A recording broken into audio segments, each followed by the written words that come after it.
The Outline of History, being a plain history of life and mankind by H.G. Wells, revised and brought up to the end of the Second World War by Raymond Postgate, with maps and plans by J.F. Horban, Volume 1, Book 6, Chapter 30, Muhammad and Islam, Section 1, Arabia before Muhammad, Section 2, Life of Muhammad, to the Hijra.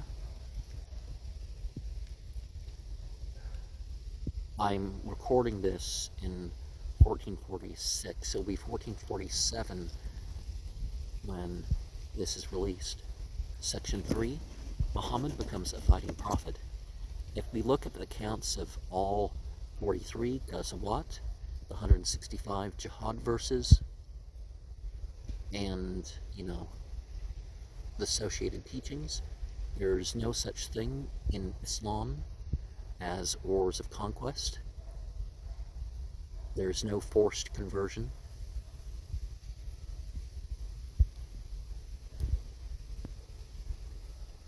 Section 4, the teachings of Islam. Section 5, the caliphs Abu Bakr and Umar. What about Uthman, Ali, and Hussein?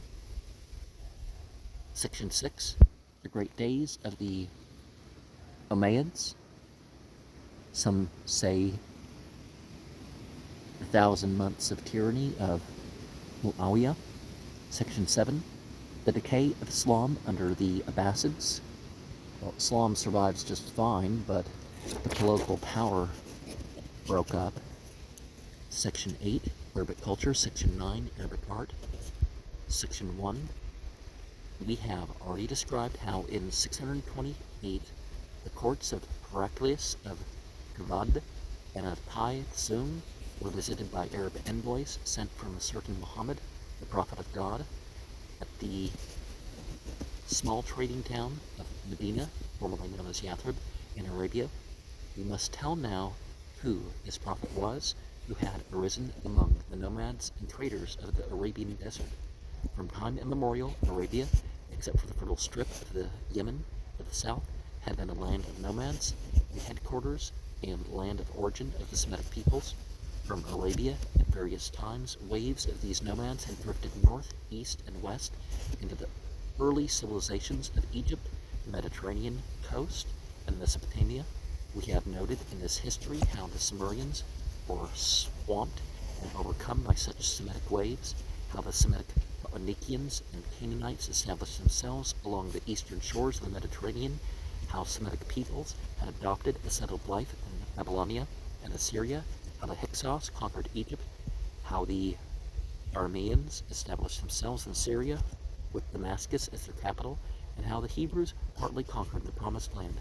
At some unknown date, the Chaldeans drifted in from eastern Arabia and settled in the old southern Sumerian lands.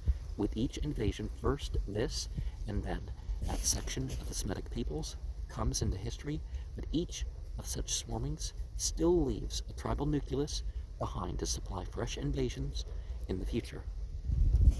The history of the more highly organized empires of the horse and iron period, the empires of roads and riding, shows Arabia thrust like a wedge between Egypt, Palestine, and the Euphrates-Tigris country, and still a reservoir of nomadic tribes who raid and trade and exact tribute for the immunity and protection of caravans. There are temporary and flimsy subjugations. Egypt, Persia, Macedonia, Rome, Syria, Constantinople, and again Persia claim some unreal suzerainty in turn over Arabia, profess some unsubstantial protection. Under Trajan, there was a Roman province of Arabia, which included the then fertile region of the Haran and extended as far as Petra. Now and then some Arab chief and his trading city rises to temporary splendor. Such was that Odenathus of Palmyra, whose brief career we have noted, and another such transitory desert city, whose ruins still astonish the traveler, was Baalbek. After the destruction of Palmyra, the desert Arabs began to be spoken of in the Roman and Persian records as Saracens. In the time of Khosroes II, Persia claimed a certain ascendancy over Arabia and maintained officials and tax collectors in the Yemen. Before that time, the Yemen had been under the rule of the Abyssinian Christians for some years, and before that, for 7 centuries, it had native princes professing, be it noted, the Jewish faith. Until the opening of the 7th century of the Common Era, there were no signs of any unwanted or dangerous energy in the Arabian deserts. The life of the country was going on as it had gone on for long generations. Wherever there were fertile patches, wherever, that is, there was a spring or well, a scanty agricultural population subsisted, living in walled towns, walled because of the Bedouin who wandered with their sheep, cattle, and horses over the desert. Upon the main caravan routes, the chief towns rose to a certain second-rate prosperity, and foremost among them were Medina and Mecca. In the beginning of the 7th century, Medina was a town of about 15,000 inhabitants, all told. Mecca may have had 20,000 or 25,000. Medina was a comparatively well-watered town with abundant date groves. Its inhabitants were Yemenites from the fertile land to the south. Mecca was a town of a different character, built about a spring of water with a bitter taste, and inhabited by recently settled Bedouin. Mecca was not merely nor primarily a trading center. It was a place of pilgrimage. Among the Arab tribes, there had long existed a sort of Amphiktaioni centering upon Mecca and certain other sanctuaries. There were months of truce to war and blood feuds and customs of protection and hospitality for the pilgrim. In addition, there had grown up an Olympic element in these gatherings. The Arabs were discovering possibilities of beauty in their language, and there were recitations of war poetry and love songs. The sheikhs of the tribes, under a king of the poets, sat in judgment and awarded prizes. The prize songs were sung through all Arabia. The Kaaba, the sanctuary at Mecca, was of a very ancient date. It was a small square temple of black stones, which had for its cornerstone a meteorite. And the following line is something that he lists no source for, and I've never heard such a thing claimed before, except by some of the preachers, and that's probably where he heard it. This meteorite was regarded as a god, and all the little tribal gods of Arabia were under his protection. And contemporaries to Muhammad and Arab writers didn't know about that claim. The permanent inhabitants of Mecca were a tribe of Bedouin who had seized this temple and constituted themselves as its guardians. To them, there came in the months of truce a great concourse of people who marched about the Kaaba ceremonially, bowed themselves and kissed the stone, and also engaged in trade and poetical recitations. The Meccans profited much from these visitors. Now, here's a map of Arabia and adjacent countries. And one of the things that we could say is the kissing or touching of the stone is an indication that they didn't believe it was a deity. Sure, it was a sacred act. All of this is very reminiscent of the religious and political state of affairs in Greece 14 centuries earlier, but the paganism, well, paganism isn't actually a type of religion. Paganism is just they divide things into working plots, farms, that sort of thing. Of these more primitive Arabs was already being assailed from several directions. There had been a great proselytizing of Arabs during the period of the Maccabeans and Herods in Judea, and as we have already noted, the Yemen had been in succession under the rule of Jews, Arab proselytes to Judaism, i.e. Christians and Zoroastrians. It is evident that there must have been plenty of religious discussion during the pilgrimage fairs at Mecca and the like centers. Naturally enough, Mecca was a stronghold of the old pagan cult, which gave its importance and prosperity. Medina, on the other hand, had Jewish proclivities. Well, Mecca did too. Mecca was known for Rabbinic Judaism to the Israelites and thought of as Abrahamic among them. And there were Jewish settlements nearby. And also, to this day, there are Jews who still go to Mecca on pilgrimage, although they fake being Muslim to do such. It was inevitable that Mecca and Medina should be in a state of rivalry and bickering feud. Section 2, it was in Mecca about the year 570 of the Common Era that Muhammad, the presumed founder of Islam, was born. He was born in considerable poverty, and even by the standards of the desert, he was uneducated. It is doubtful if he ever learned to write. Now, one of the things that Muhammad condemned was the founders of religion.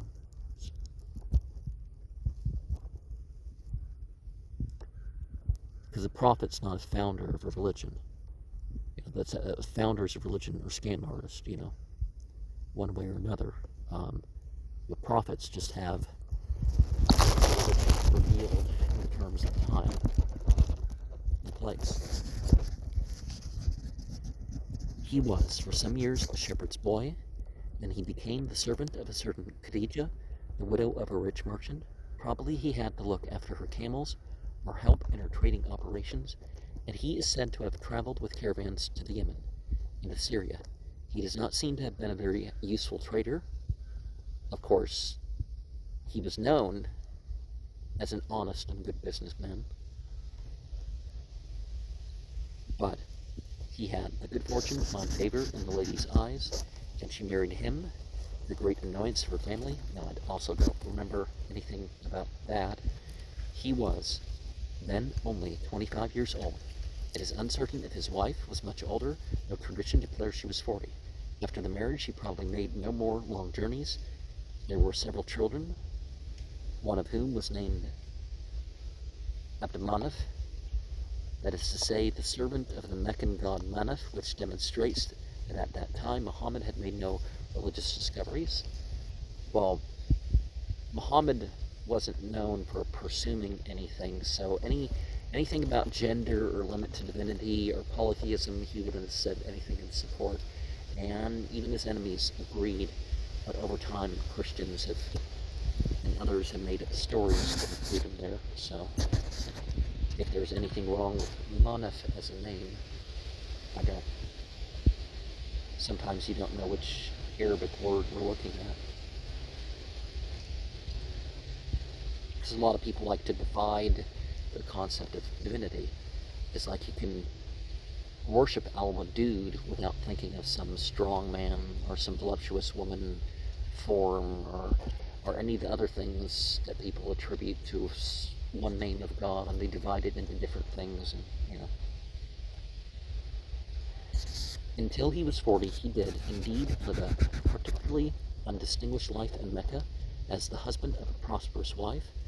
Well, one of the things that people should look at is that one has, the prophets aren't like the people who just work their way up the ranks of an organization, like the church I was raised in, or some of these false prophets. They make their way to be higher and higher ranks until they finally declare themselves prophets, or maybe in something non-human. You know what I mean? Like they declare themselves part God or something. There may be some ground for the supposition that he became partner in a business in agricultural produce. To anyone visiting Mecca about 600 of the Common Era, he would probably have seen something of a loafer, a rather shy, good-looking individual sitting about and listening to talk, a poor poet, and an altogether second-rate man. Well, people find an issue with him, and there was, again, he wasn't known for saying poetry, ever. About his internal life, we can only speculate. Imaginative writers have supposed that he had great spiritual struggles, that he went out into the desert in agonies of doubt and divine desire, in the silence of the desert night, in the bright heat of noontide, desert day, he, as do all men, had known and felt himself alone, yet not in solitude, for the desert is of God, and in the desert no man can deny him. Sir Mark Sykes. Maybe that was so, but there is no evidence of any such desert trips. Yet he was certainly thinking deeply of the things about him. Possibly he had seen Christian churches in Syria. Almost certainly he knew much of the Jews and their religion, and he heard their scorn with this black stone of the Kaaba that ruled over the 300 odd tribal gods of Arabia. He saw the pilgrimage crowds and noted the threads of insecurity and superstition in the paganism of the town. Now, if Christianity is not paganism, really, what makes something paganism, right? It oppressed his mind. The Jews had perhaps converted him to a belief in the one true God without his knowing what had happened to him. Again, they weren't the only ones who thought that, and a lot of people actually suspend judgment when it comes to, people say different things about religion, so I'm not going to take sides with anything that I don't know about, right? At last, he could keep these feelings to himself no longer. When he was 40, he began to talk about the reality of God. At first, apparently only to his wife and a few intimates, he produced certain verses which he had declared had been revealed to him by an angel. They involved an assertion of the unity of God and some acceptable generalizations about righteousness. He also insisted upon a future life, the fear of hell for the negligent and evil, and the restoration of paradise for the believer in the one God. Except for his claim to be a new prophet, there does not seem to have been anything very new about these doctrines at the time. But this was seditious teaching for Mecca, which partly subsisted upon this polytheistic cult, and which was therefore holding on to idols. Well, polytheism may or may not have idols, but they definitely did. The Kaaba was surrounded by hundreds of them. When all the rest of the world was giving them up, like many, Muhammad claimed that the prophets before him, especially Jesus and Abraham, had been divine teachers, but that he crowned and completed their teaching. Of course, Muhammad didn't say one was better than the other, or that their teachings needed to be corrected. It was what the people claimed that needed to be corrected. Buddhism, however, he did not name, probably because he had never heard of Buddha. Desert Arabia was in a theological backwater. Now, just like if you look for historical Jesus, a historical Buddha is not one individual.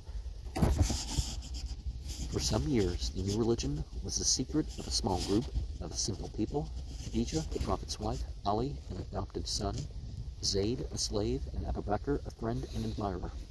For some years, it was an obscure sect in a few households in Mecca, a mere scowl and muttering and idolatry, so obscure and unimportant that the leading men of the town did not trouble about it in the least. Then it gathered strength. Muhammad began to preach more openly, to teach the doctrine of a future life, and to threaten idolaters and unbelievers with hellfire. He seems to have preached with considerable effect. It appeared to many that he was aiming at a sort of dictatorship in Mecca, and drawing many susceptible and discontented people to his side, and an attempt was made to discourage and suppress the new movement. Mecca was a place of pilgrimage and a sanctuary. No blood could be shed within its walls. Nevertheless, things were made extremely disagreeable for the followers of the new teacher. Boycott and confiscation were used against them. Some were driven to take refuge into Christian Abyssinia, but the prophet himself went unscathed because he was very well connected, and his opponents did not want to begin a blood feud. We cannot follow the fluctuations of the struggle here, but it is necessary to note one perplexing incident in the new prophet's career, with which, says Sir Mark Sykes, proves him to have been an Arab of the Arabs. After all his instance upon the oneness of God, he wavered. He came into the courtyard of the Kaaba and declared that the gods and goddesses of Mecca might, after all, be real, might be a species of saints with the power of intercession. Well, no. The narration is that Muhammad recited chapter 53, and even those who didn't believe him as a prophet bowed. But you can tell in the place where the crowd, well, some from the crowd, shouted something out, that this was not believed. And the verses that say that, well, some of these things that people worship are real, it doesn't say that they're gods or goddesses or something else to pray to or through or whatever. Whichever term you're going to call for it, it amounts to the same thing, right? His recantation was received with enthusiasm, but he had no sooner made it than he repented, and his repentance shows that he had indeed the fear of God in him. And again, this is something that about 4 centuries later, a Jew whose family converted to Islam, so the guy wrote a parody. Everybody knew it was fiction, you know. So, you know, that direction, you know. And you can tell any claim that, oh, this is a lost verse of the Quran, the language doesn't match, or there's some other serious issue that it just wouldn't make sense. His followers, by and large, would have deserted him at that point, regardless of the faith. His last honesty proves him honest. It's like, no, that's not how it works. He did all he could to repair the evil he had done. Again, no. He said that the devil had possessed his tongue. No, what he said is that sometimes the devil throws stuff in. There's a verse that says that. Or that people make distractions. That doesn't mean that, you know, the revelation doesn't come through clear. And he denounced idolatry again with renewed vigor. The struggle against the antiquated deities, after a brief interval of peace, was renewed again, more grimly, and with no further hope of reconciliation. For a time, the old interests had the upper hand. At the end of 10 years of prophesying, Muhammad found himself a man of 50, and altogether unsuccessful in Mecca. Khadijah, his first wife, was dead, and several of his chief supporters had also recently died. He sought a refuge in the neighboring town of Taif, but Taif drove him out with stones and abuse. Then when the world looked darkest to him, opportunity opened before him. He found he had been weighed and approved in an unexpected quarter. The city of Medina was much torn by internal dissension, and many of its people, during the time of pilgrimage to Mecca, had been attracted by Muhammad's teaching. Probably the numerous Jews in Medina had shaken the ancient idolatry of the people. An invitation was sent to him to come and rule in the name of his God in Medina. Now, the idea wasn't that, you know, it was a competition of gods or some other henotheistic sort of thing. The idea is that he was saying there are no other gods. And the people who invited him to Medina to be its ruler, it seems that most of them were not Muslim. So there's that. He did not go at once. He parleyed for 2 years, sending a disciple to preach in Medina and destroy the idols there. Then he began sending such followers as he had in Mecca and Medina to await his coming there. He did not want to thrust himself to unknown adherents in a strange city. This exodus of the faithful continued until, at last, only he and Abu Bakr remained. In spite of the character of Mecca as a sanctuary, he was very nearly murdered there. The elders of the town evidently knew of what was going on in Medina, and they realized the danger to them if this seditious prophet presently found himself master of a town on their main caravan route to Syria. Custom must bow to imperative necessity, they thought, and they decided that, blood feud or no blood feud, Muhammad must die. They arranged that he should be murdered in his bed, and in order to share the guilt of this breach of sanctuary, they appointed a committee to do this, representing every family in the city except Muhammad's own. But Muhammad had already prepared his flight, and when in the night they rushed into his room, they found Ali, his adopted son, sleeping or feigning sleep on his bed. Well, no, Ali was the cousin, but the flight, the hijrah, was an adventurous one. The pursuit being pressed hard. Expert desert trackers sought for the spoor to the north of the town, but Muhammad and Abu Bakr had gone south to certain caves where camels and provisions were hidden, and thence he made a great detour to Medina. There he and his faithful companion arrived, and were received with great enthusiasm on September 20th, 622. It was the end of his probation and the beginning of Section 3, until the Hijrah, until he was 51.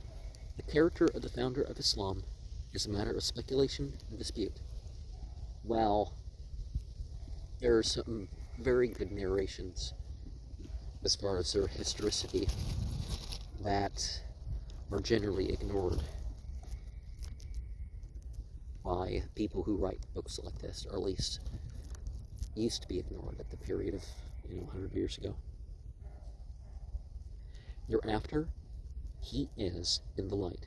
We discover a man of great imaginative power, but tortuous in the Arab fashion, and with most of the virtues and defects of the Bedouin.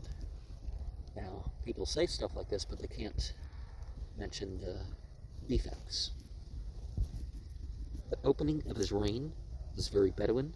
The rule of the one God of all the earth, as it was interpreted by Muhammad, began with a series of raids, which for more than a year were invariably unsuccessful upon the caravans of Mecca.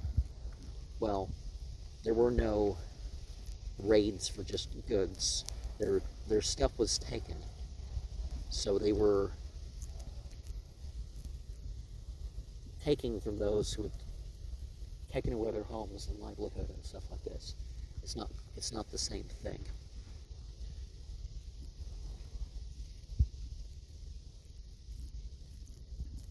Then came a grave scandal, the breaking of the ancient customary truce of the Arab Anthectony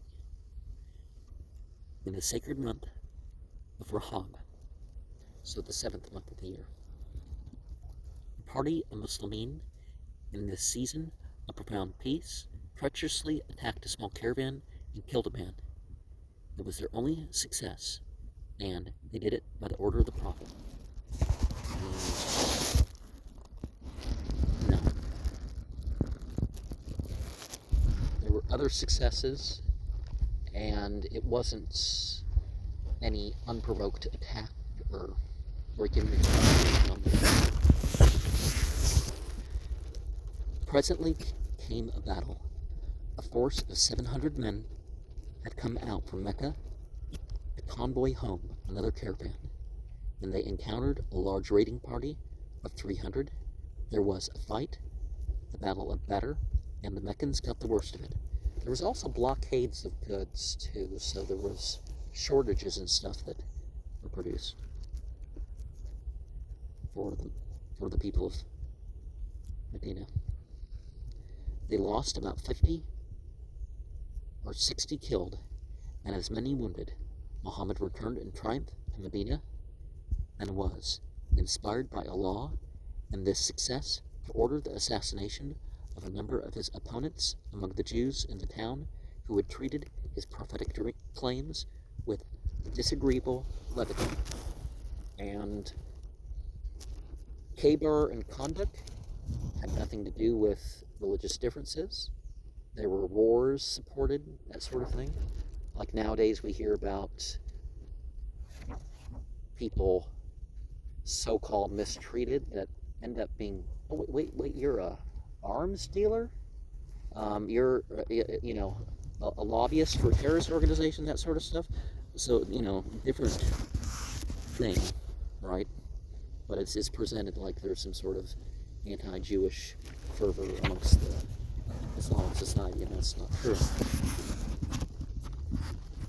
Well, I mean, that this Islamic society, now, people that may be Muslim may go too far with some stuff, but that's not anything to do with religion. But Mecca resolved to avenge Badr, and at the Battle of Uhud near Medina, inflicted an indecisive defeat upon the Prophet's followers. Muhammad was knocked down and nearly killed, and there was much running away among his followers. The Meccans, however, did not push their advantage and enter Medina. For some time, all the energies of the Prophet were concentrated upon rallying his followers, who were evidently much dispirited. The Quran records the chastened feelings of those days. The Suwar of Al-Quran, says Sir Mark Sykes, which are attributed to this period, excel nearly all the others in their majesty and sublime contents. Well, if you hear in Arabic, you can pick anything and say that compared to other literature. Here, the judgment of the reader is an example of these majestic utterances from the recent Orthodox translation by the Maulvi Muhammad Ali, published by the Islamic Review. O you who believe, if you obey those who disbelieve, they will turn you back upon your heels, and so you will turn back losers. Nay, Allah is your patron, and He is the best of the helpers. We will cast terror into the hearts of those who disbelieve, because they set up with the law that for which He has sent down no authority, and their abode is in the fire, and evil is the abode of the unjust. And certainly Allah made good to you His promise, when you slew them by His permission, until when you became weak-hearted, and disputed about the affair, and disobeyed after He had shown you that which you loved. Of you were some who desired this world, and of you were some who desired the hereafter, and He turned you away from them, that He might try you. He has certainly pardoned you, and Allah is gracious to the believers.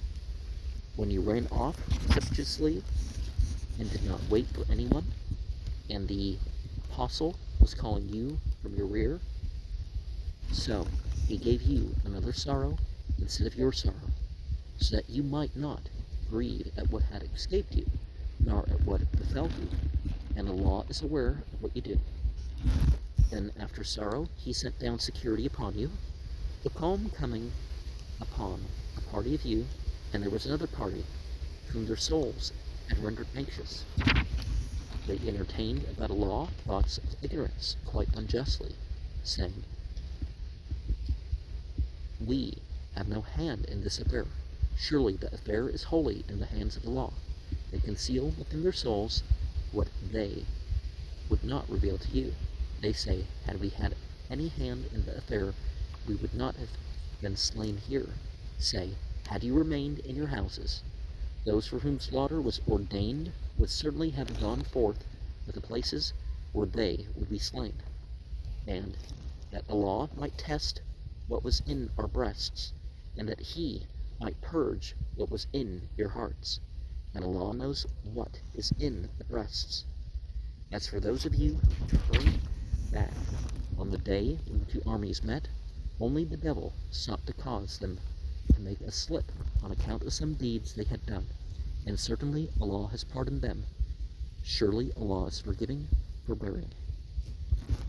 And I'm not sure which verses all these are, but I have posted that translation. So,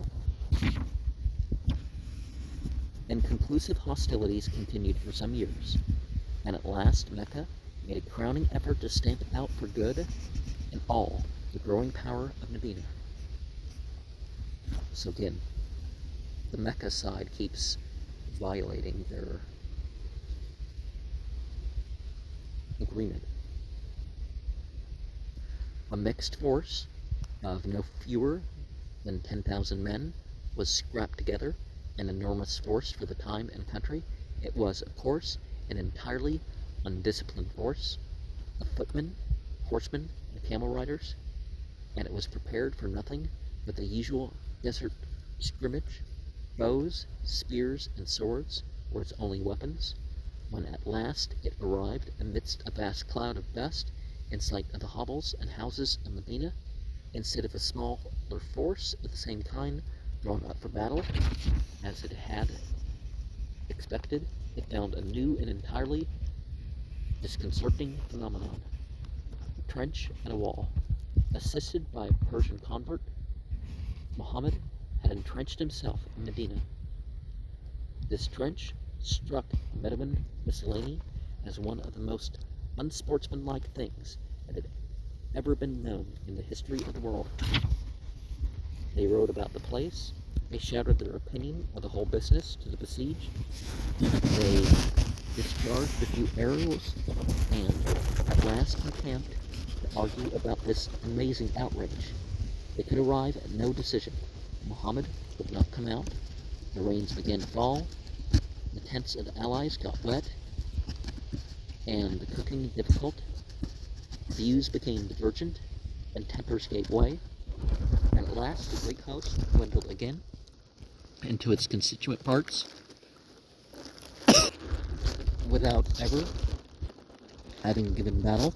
627. The bands dispersed north, east, and south, became clouds of dust, and ceased battle. Near Medina was a castle of Jews against whom Muhammad was already incensed because of their disrespect for his theology. Well, there's no evidence that any of the battles took place because of differences in theology. People were supporting wars against Muhammad's side, so they were held accountable. They had shown a disposition to side with the probable victor in this last struggle. See, they were taking part in the battle indirectly, and Muhammad now fell upon them, slew all the men, 900 of them, and enslaved the women and children. Possibly many of their late allies were among the bidders for these slaves. Never again, after this quaint failure, did Mecca make an effective rally against Muhammad, and one by one, its leading men came over to his side. We need not follow the windings of the truce and the treaty that finally extended the rule of the Prophet to Mecca. The gist of the agreement was that the faithful should turn towards Mecca when they prayed, instead of turning towards Jerusalem as they had hitherto done. Well, the Muslim were called to that, but the Jews were allowed to do what they did, right? And that Mecca should be the pilgrimage center of the new faith. So long as the pilgrimage continued, the men of Mecca, it would seem, did not care very much whether the crowd assembled in the name of one god or many. Muhammad was getting more and more hopeless of any extensive conversion of the Jews and Christians, and he was ceasing to press his idea that all these faiths really worshipped the same one God. Well, he never doubted that at the root of religions was the worship of the same God. Allah was becoming more and more his own special God, tethered now by this treaty to the meteoric stone of the Kaaba, and less God the Father of all mankind. Well, the male and female language was completely gone of this path. Already, the Prophet had betrayed the disposition to make a deal with Mecca, and at last it was effected. The lordship of Mecca was well worth the concession. Of comings and goings in final conflict, we need not tell. In 629, Muhammad came to the town as its master.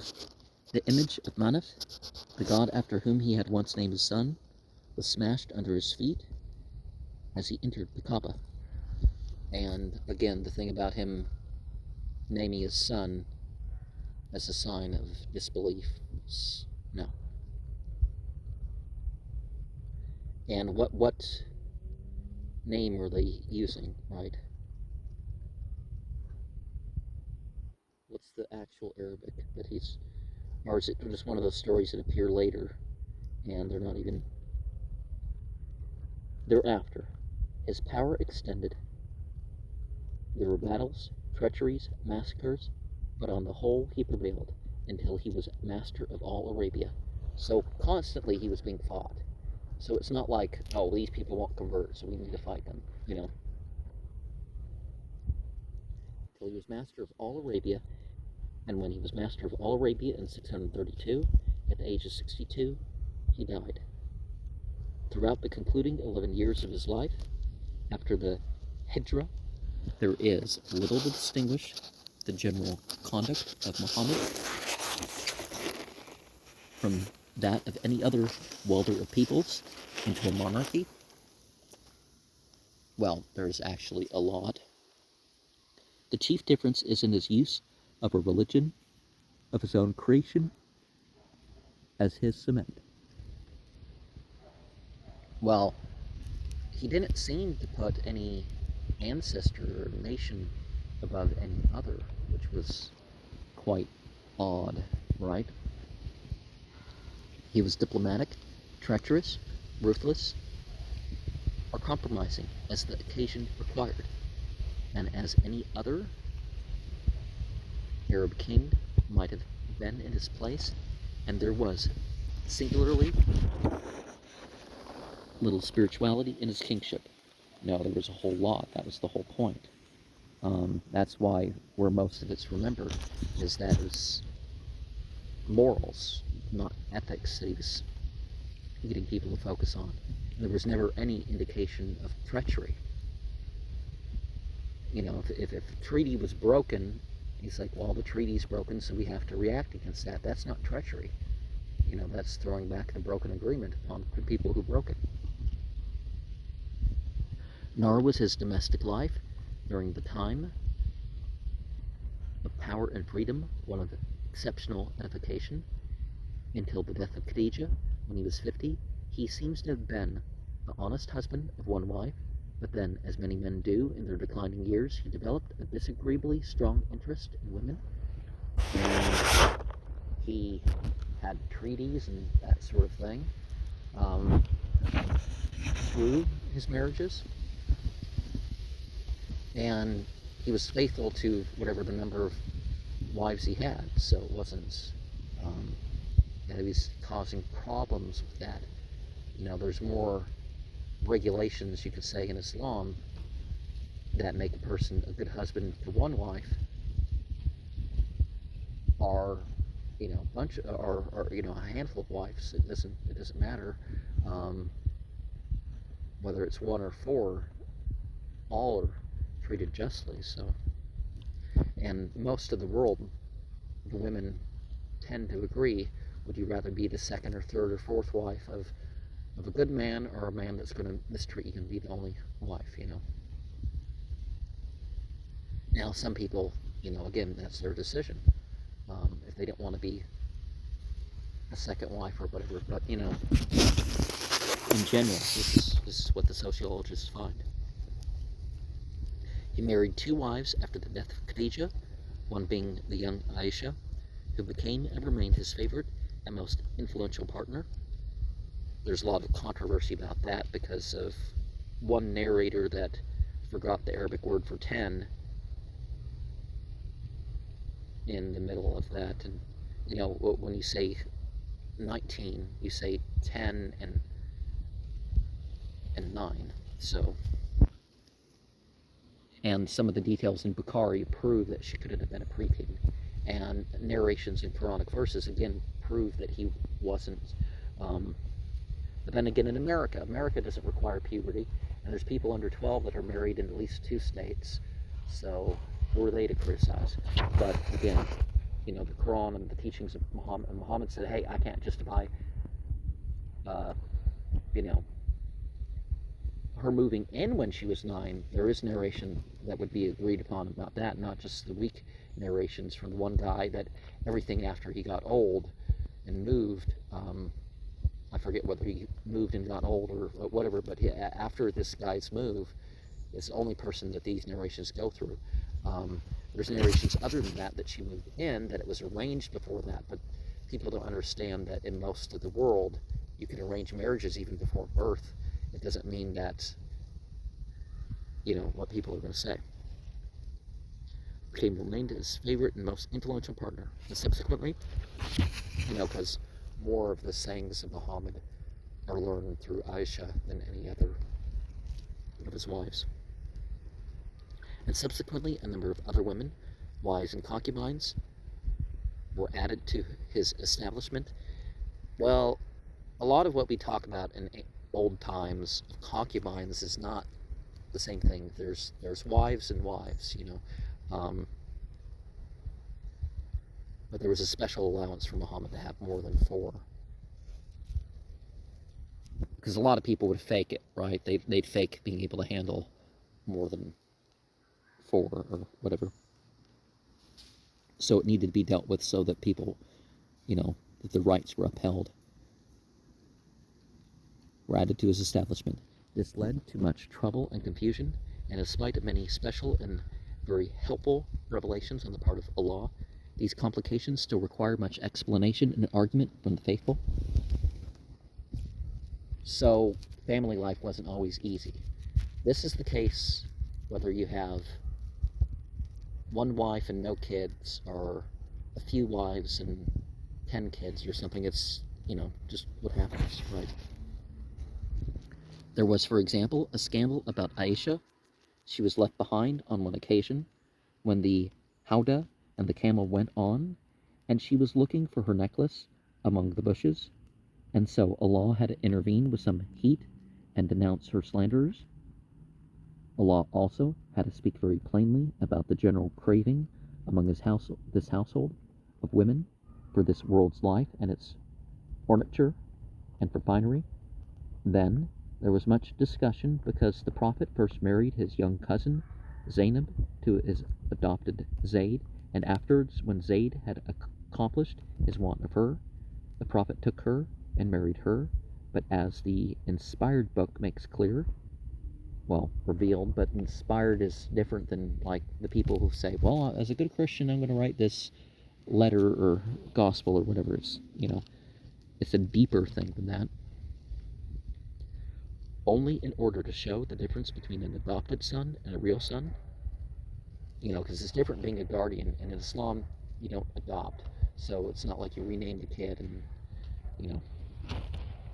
We gave her to you as a wife, so that there should be no difficulty for the believers in respect of the wives of their adopted sons when they have accomplished their want of them, and Allah's command should be performed.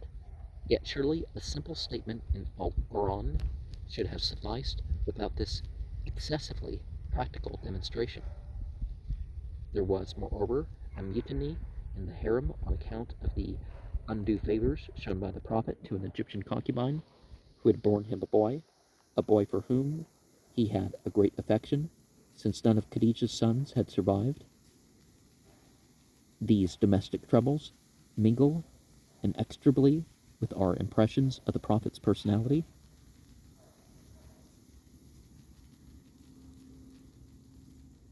One of his wives was a Jewess,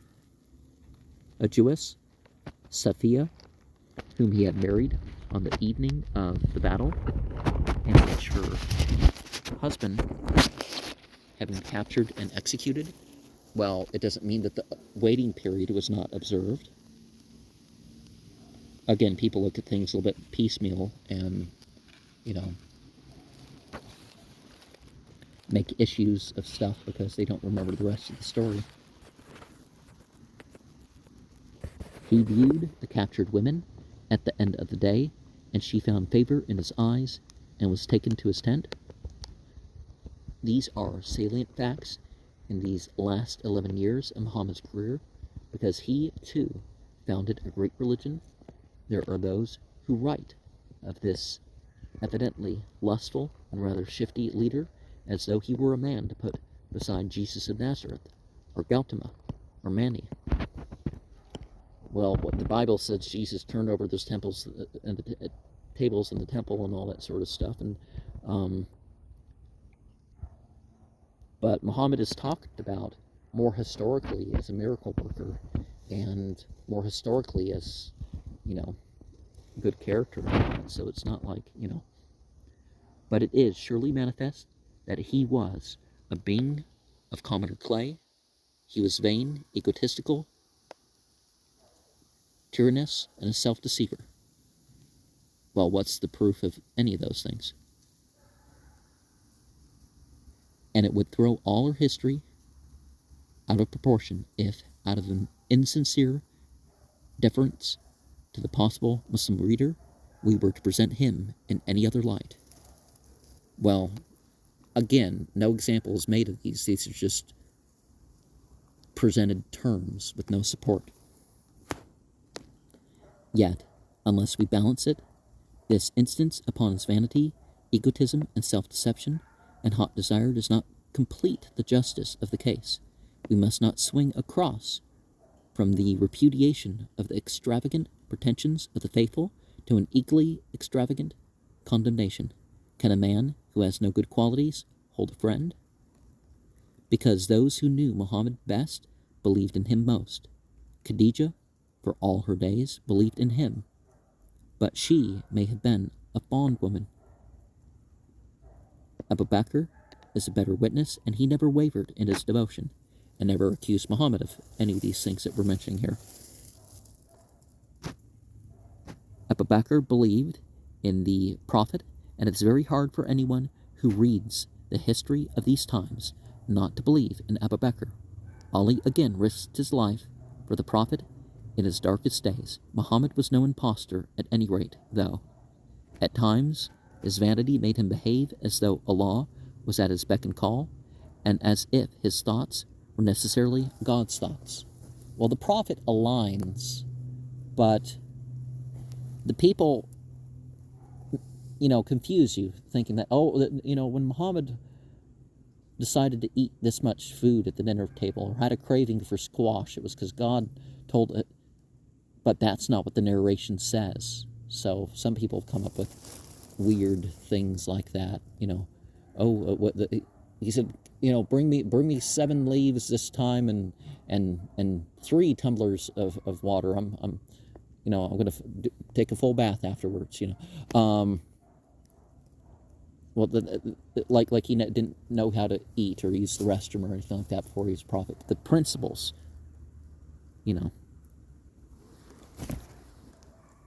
And if his blood-stained passion with Safiya amazes and disgusts our modern minds, his love for little Abraham, the son of Mary, the Egyptian, and his passionate grief when the child died, reinstate him in the fellowship of all those who have known love and lost. Well, the fact that he could be an example that could be followed in real life was sort of the point.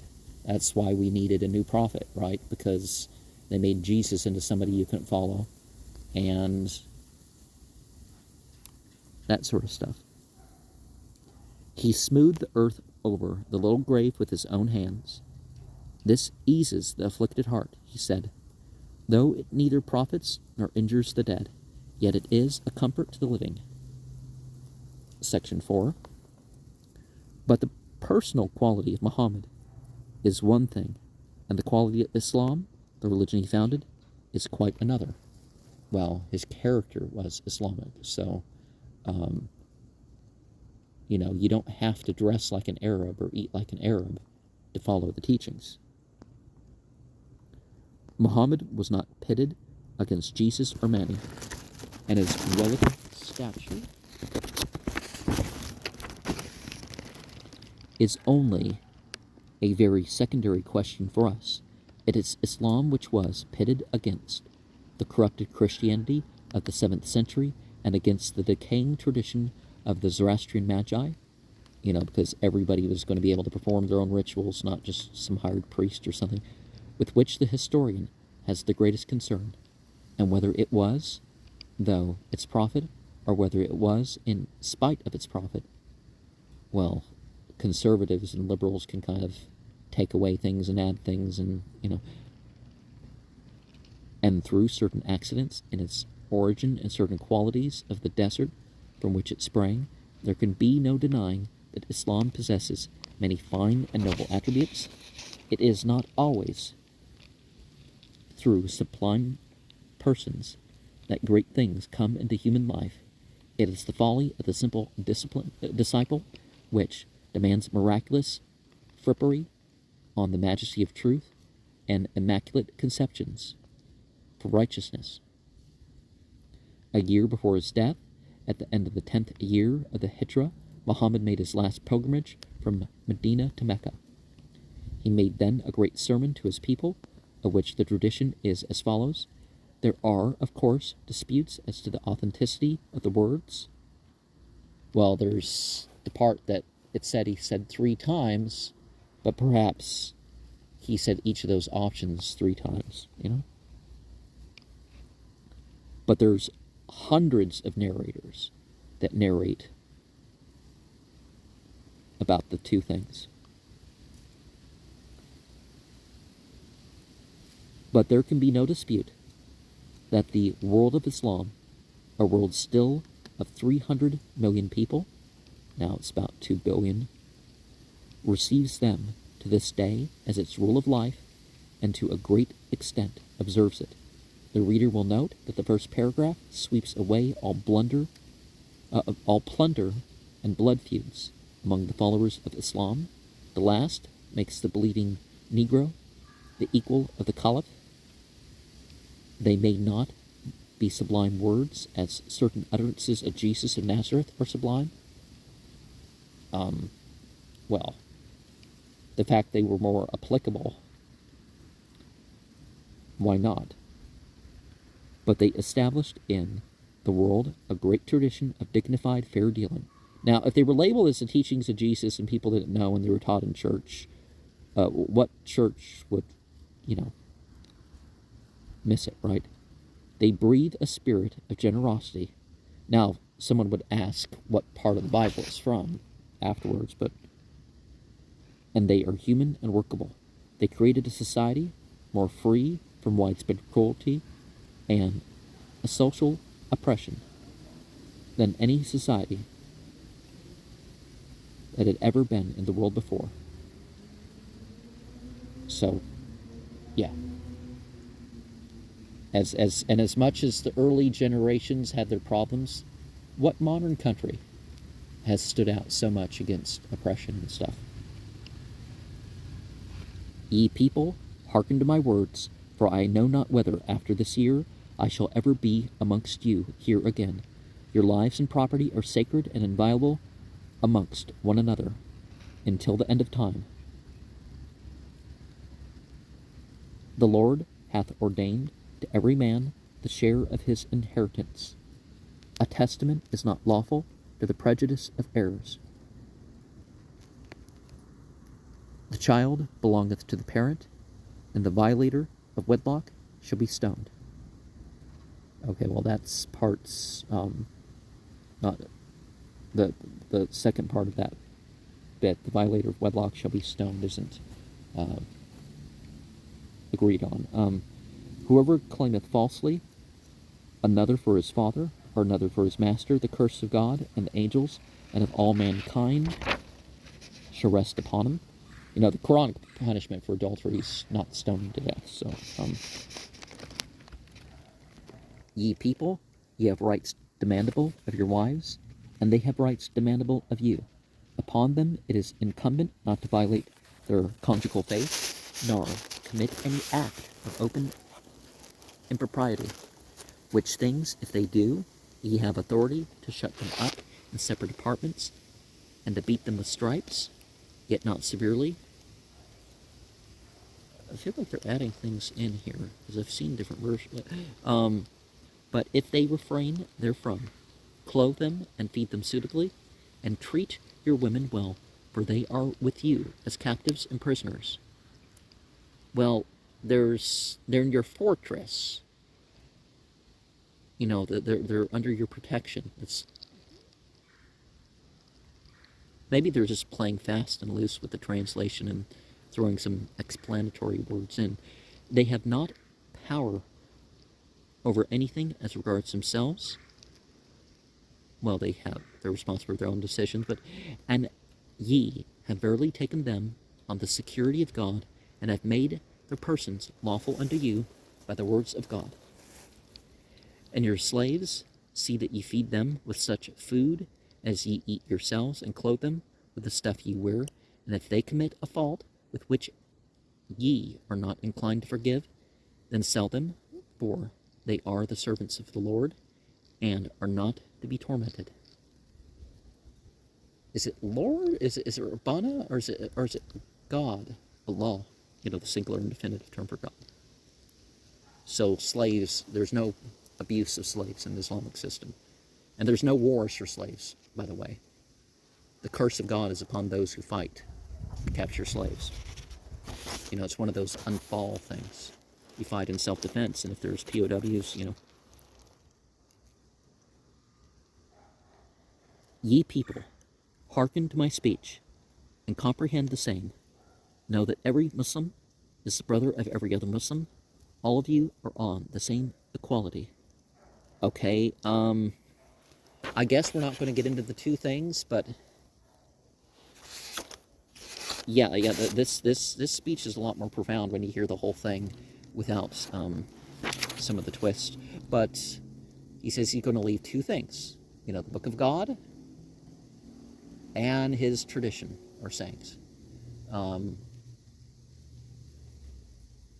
The Book of God and his companions, you know, because the people who knew him are going to pass on the tradition, and you know, pass on, you know, their understanding because they were there, and his house, right?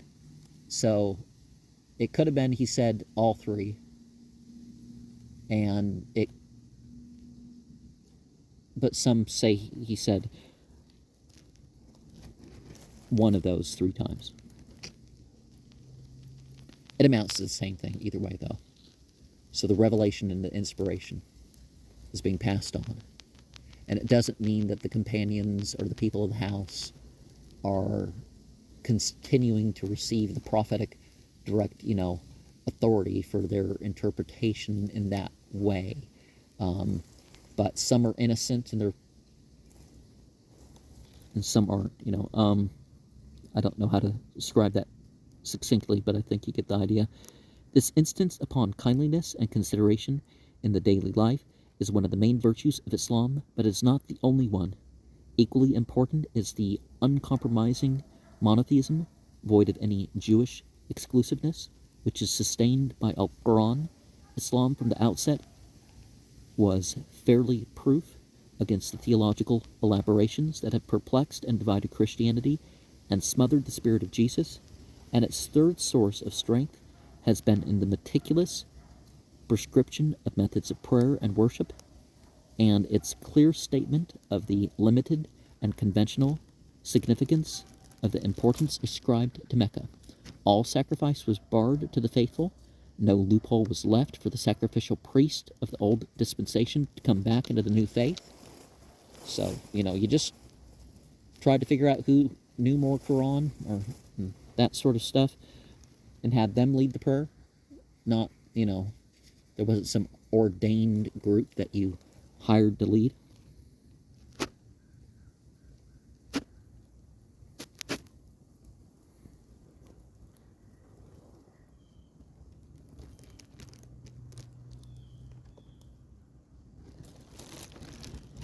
It was not simply a new faith, a purely prophetic religion, as the religion of Jesus was in the time of Jesus, or the religion of Gautama in the lifetime of Gautama, but it was so stated as to remain so.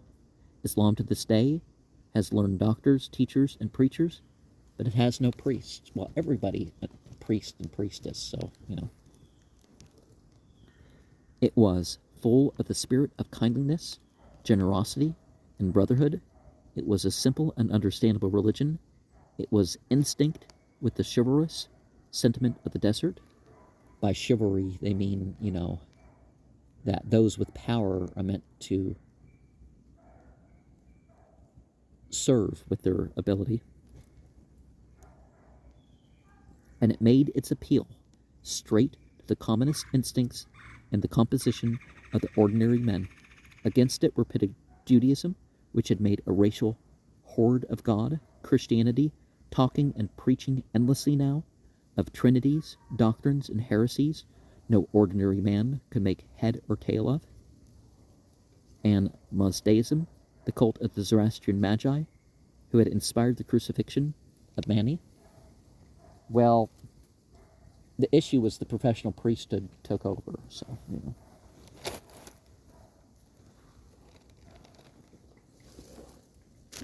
The bulk of the people to whom the challenge of Islam came did not trouble very much whether Muhammad was lustful or not, or whether he had done some shifty and questionable things. What appealed to them was that this God, Allah, singular and definitive term for God, and it's the term used by Arabic and Jewish and other religious individuals for who they consider to be God or the chief God or whatever, if they're not monotheist, was, by the test of the conscious in their hearts, a God of righteousness, and that the honest acceptance of his doctrine and method, his method was examples, so all those accusations don't make sense, considering this, right? Opened the door wide in a world of uncertainty, treachery, and intolerable divisions to a great and increasing brotherhood of trustworthy men on earth, and to a paradise not of perpetual exercises in praise and worship, in which saints, priests, and anointed kings were still to have the upper places, but of equal fellowship and simple and understandable delights, such as their souls crave for, without any ambiguous symbolism, without any darkening of altars. Our chanting of priests, Muhammad had brought home those attractive doctrines to the hearts of mankind. So, whatever you were capable of, you could do. Whatever you could learn, you could, do. And the rituals with the scriptures and the supplications and stuff like this were not so complex that, a bunch of extra work. Before we begin section 5, let's look at the map of the beginnings of the Muslim power. And the word spreads even though none of these countries are under Islamic rule, you could say. Some are closer than others. There's ones off the map that are closer than some of these, than almost all these ones here. The true embodiment of the spirit of Islam was not Muhammad, but his close friend and supporter Abu Bakr. Well, Abu Bakr had some flaws within his rulership. that can't be attributed to Muhammad. There can be little doubt that if Muhammad was the mind and imagination of primitive Islam, Abu Bakr was its conscience and its will, while the kingdom spread more under Abu Bakr. Well, Arabia was big enough, but it wasn't much of a power, so, a lot more power was gained under Abu Bakr. Throughout their life together, it was Muhammad who said the thing, but it was Abu Bakr who believed the thing. When Muhammad wavered, Abu Bakr sustained him. Well, things were difficult, and Abu Bakr offered his support. So, Abu Bakr was a man without doubts. His beliefs, cut down to acts, cleanly as a sharp knife cuts, we may feel sure that Abu Bakr would never have temporized about the minor gods of Mecca, or needed inspirations from Allah to explain his private life. When in the 11th year of the Hijrah, 632, the Prophet sickened of a fever and died. It was Abu Bakr who succeeded him as Caliph and leader of the people. Caliph is a successor, and it was the unflinching confidence of Abu Bakr in the righteousness of Allah which prevented a split between Medina and Mecca, which stamped down a widespread insurrection of the Bedouin against taxation for the common cause. Well, there were people who didn't want a general control of the charities. And Abu Bakr said, it has nothing to do with your loyalty to Muhammad, it's the loyalty to the Islamic cause. So, but there was a difference between the required charities and other stuff, right? And carried out a great plundering raid into Syria that the dead prophet had projected. And then Abu Bakr, with that faith which moves mountains, set himself simply and sanely to organize the subjugation of the whole world to Allah, with little armies of 3,000 or 4,000 Arabs, according to those letters the prophet had written from Medina in 628 to all the monarchs in the world, and the attempt came near to succeeding. Had there been in Islam a score of men, younger men, to carry on his work of Abu Bakr's quality, it would certainly have succeeded. People got greedy for land and some other issues, so people kind of broke up. But if people were concerned about spreading the freedom of everybody and stuff like this, like the early conquests were about, then yeah, it probably would spread all over. Or, it seems like it could have. It would certainly have succeeded. It came near to succeeding because Arabia was now a center of faith and will, and because nowhere else in the world until China was reached, until it was upon the steppes of Russia or Turkestan, was there another community of free-spirited men with any power of belief in the rulers and leaders. The head of the Byzantine Empire, Heraclius, the conqueror of Khosroes II, was past his prime and suffering from dropsy, and his empire was exhausted by the long Persian War. The motley of people under his rule knew little of him and cared less. Persia was at the lowest depths of monarchist degradation. The parricide Kavad II had died after a reign of a few months, and a series of dynastic intrigues and romantic murders enlivened the palace, but weakened the country. The war between Persia and the Byzantine Empire was only formally concluded. About the time of the beginning of Abu Bakr's rule, both sides had made great use of Arab auxiliaries. Over Syria, a number of towns and settlements of Christianized Arabs were scattered who professed a baseless loyalty to Constantinople. The Persian marches between Mesopotamia and the desert were under the control of an Arab tributary prince whose capital was at Hira. Arab influence was strong in such cities as Damascus, where Christian Arab gentlemen would read and recite the latest poetry from the desert competitors. There was thus a great amount of easily assimilable material ready at hand for Islam. And The military campaigns that now began were among the most brilliant in the world's history. Arabia had suddenly become a garden of fine men. The name of Khalid stands out as the brightest star in the constellation of able and devoted Muslim generals. Whenever he commanded, he was victorious, and when the jealousy of the second Caliph, Umar, degraded him unjustly and inexcusably, but Schertz and Hemlott's History of the World says that the private life of the gallant Khalid was a scandal to the faithful. He committed adultery, a serious offense in the world of polygamy. Well, it's just as serious of offense, regardless, right? And biblically, there's pretty much no limit. You could say, well, this 700, 1,000 wives, you don't have to have a consent on either the male or the female part for there to be a marriage. You know, it's weird claiming that, oh, it's not a big deal because they're monogamous. It's like, no, if you can't handle monogamy, you're not ready for polygamy. He made no ado, but served Allah cheerfully, and well as a subordinate to those over whom he had ruled. We cannot trace the story of this warfare here.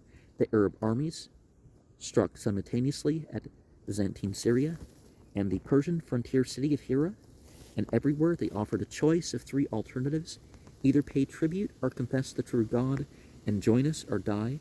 They encountered armies, large and disciplined, but spiritless armies, and defeated them, and nowhere was there such a thing as a popular resistance. The people of the populous irrigation lands of Mesopotamia cared not a jot whether they paid taxes to Byzantium or Persepolis or to Medina. And of the two, Arabs or Persian court, the Arabs of the great years were manifestly the cleaner people, more just and more merciful. The Christian Arabs joined the invaders very readily, and so did many Jews. Just as in the West, so now in the East, an invasion became a social revolution, but here it was also a religious revolution, with a new and distinctive mental vitality. It was Khalid who fought the decisive battle, 636, with the army of Heraclius upon the banks of the Yarmouk, a tributary of the Jordan. The legions, as ever, were without proper cavalry. For 7 centuries, the ghost of old Crassus had haunted the East in vain. The imperial armies relied for cavalry purposes upon Christian Arab auxiliaries, and these deserted to the Muslims as the armies joined issue. A great parade of priests, scattered banners, pictures, and holy relics was made by the Byzantine host, and was further sustained by the chanting of monks. But there was no magic in the relics, and little conviction about the chanting. On the Arab side, the emirs and sheikhs harangued the troops, and after the ancient Arab fashion, the shrill voices of women in the rear encouraged their men. The Muslim ranks were full of believers, before whom shone victory or paradise. The battle was never in doubt after the defection of the irregular cavalry. An attempt to retreat dissolved into a rout and became a massacre. The Byzantine army had fought with its back to the river, which was presently choked with its dead. And thereafter Heraclius slowly relinquished all Syria, which he had so lately won back from the Persians, to his new antagonists. Damascus soon fell, and a year later the Muslimin entered Antioch. For a time they had to abandon it again to a last effort in Constantinople, but they re-entered it for good under Khalid. Meanwhile, on the eastern front, after a swift initial success which gave them Hira, the Persian resistance stiffened. The dynastic struggle had ended at last in the coming of a king of kings, and the general of ability had been found in Rostam. He gave battle at Qadessia in 637. His army was just another composite host, as Darius had led into Thrace or Alexander defeated at Issus. It was a medley of levies. He had 33 war elephants, and he sat on a golden throne upon a raised platform behind the Persian ranks, surveying the battle, which throne will remind the reader of Herodotus, the Hellespont, and Salamis, more than 1,000 years before. The battle lasted 3 days. Each day the Arabs attacked, and the Persian host held its ground until nightfall called a truce. On the third day the Arabs received reinforcements, and towards the evening the Persians attempted to bring the struggle to an end by a charge of elephants. At first the huge beasts carried all before them. Then one was wounded painfully and became uncontrollable, rushing up and down between the armies. Its panic affected the others. For a time both armies remained dumbfounded in the red light of sunset, watching the frantic efforts of these gray, squealing monsters to escape from the tormenting mass of armed men that hemmed them in. It was by the merest chance that at last they broke through the Persian and not through the Arab array, and that it was the Arabs who were able to charge home upon the resulting confusion.